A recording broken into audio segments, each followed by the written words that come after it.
Now, on another subject, of course, important development, the Rafah crossing opened yesterday for the first time since the hostilities, since Israel struck back against Hamas, allowing the first British nationals to leave. That's right. About 44 different nationalities, including Britons, have been trapped inside Gaza since the 7th of October atrocities. We're going to go live now to Mark White, who is our security editor, who is in southern Israel. Mark. Yes, we're just overlooking northern Gaza at the moment, and the hope is, as far as the Rafah crossing is concerned into Egypt, that it will be open again today. Another 500 people will be let out. That is a controlled exodus of those foreign nationals, but among the foreign nationals, or alongside them, will be some of the most severely injured Palestinians who will be taken out. About 70 odd were let out yesterday to be treated in Egyptian hospitals, and all around us just more explosions now. I'm going to get out of the way and let you see down towards Gaza itself, the northern part of the Gaza Strip, as those Israeli forces continue to push down. Now you can see actually it's pretty hazy down there. There's a lot of smoke and also just a summer haze is making it difficult to see the landscape crystal clear, but it is from time to time when things clear up we can see there are a lot of devastated, badly damaged or destroyed buildings there on the landscape as those Israeli soldiers continue to push south. And we heard from an Israeli military commander early this morning that they now, according to him, have broken the first line of defence that Hamas has in northern Gaza.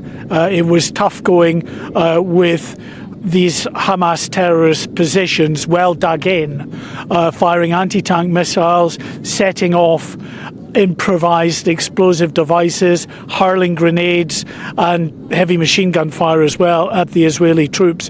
No word on the number of Israeli troops who might have been killed or injured, but according to the Israelis, they say that dozens of Hamas terrorists were taken out in those overnight operations, which were supported by this artillery fire, by fast jets that we can hear constantly overhead, firing missiles down onto positions that the IDF soldiers are calling out to those air support units to target. So a real fierce battle that is underway on the ground, and I think it's clear the strategy at the moment seems to be that Israel is pushing down from the north, from that northern Gaza Strip towards Gaza City.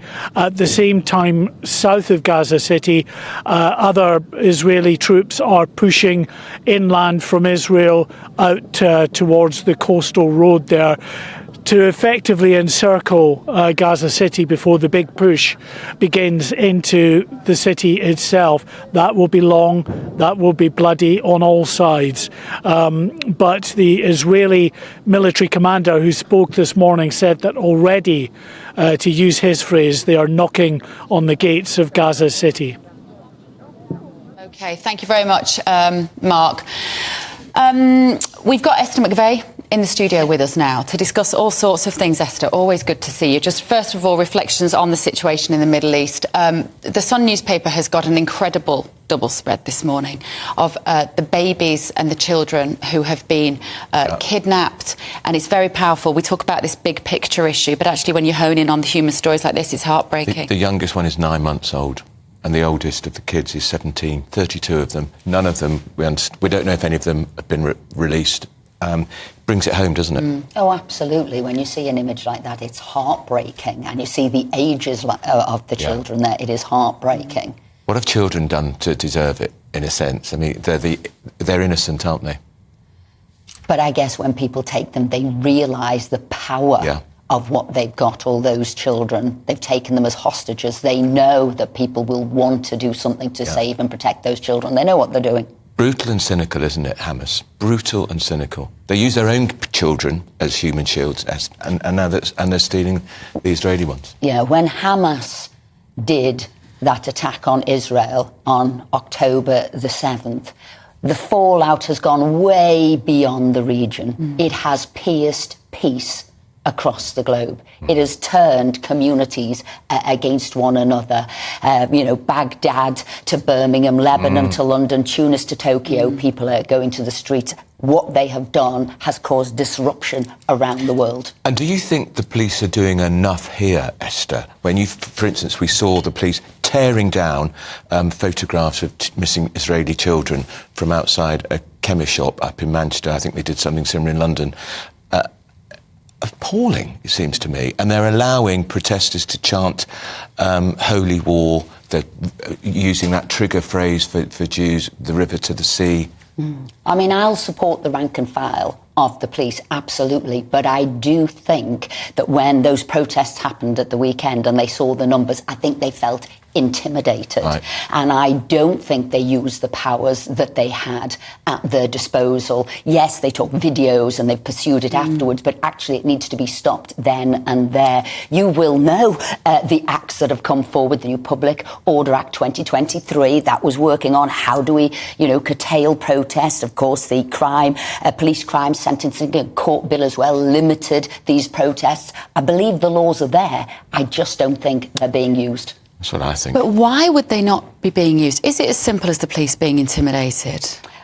I think it is. They've said they thought if they had have gone in, it might have turned into riots. So they decided then that they weren't going to, and they were going to pursue it afterwards. But I don't think you can do that now. I don't think people can get away with it. It's much more difficult to find somebody on video footage afterwards to put out an arrest for somebody. They need to go in, stop it and break it down, because I think that will feed people's boldness as a way that they can go out on the street and do these things. It needs to be stopped. We're seeing this really strange sort of trend towards different types of protests. We've seen it really with Just Stop Oil sort of started it, didn't they? And some of these pro-Hamas supporters / pro-Free Palestine supporters.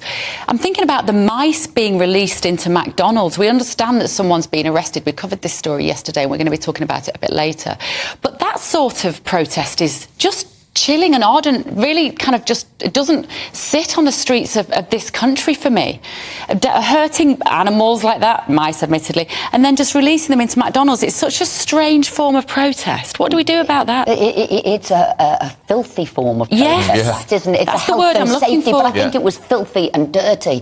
And they need to be stopped. I'd say root out all the vermin, and I'm not just talking about the mice, I'm talking about the people who've done it. But let's look at the powers that the police do have. It seems to me, and this is why I say they do have the powers, if somebody's praying silently outside of a pregnancy centre, they can be arrested. If somebody can shout a 16-year-old, they look like my auntie who's a lesbian, they can be arrested. If 6 anti-monarchists could be arrested at the coronation, why can't these be arrested? That's why I think it is about the number. It is about feeling intimidated. It is being coward. And I think we all take a responsibility actually to get behind our police. There's too many people trying to knock and chip away. There's too many lawyers wanting to take cases against them. That's what's stopping them being as bold as they should be. And they're going to have to be particularly careful, the police, because we know they're planning another huge march on November the 11th, Remembrance Day, which is evocative for all sorts of reasons. And you just think they're doing this to be deliberately provocative. Now, like the protesters are, get ahead of the curve, realise in advance what laws you could use. There are laws against,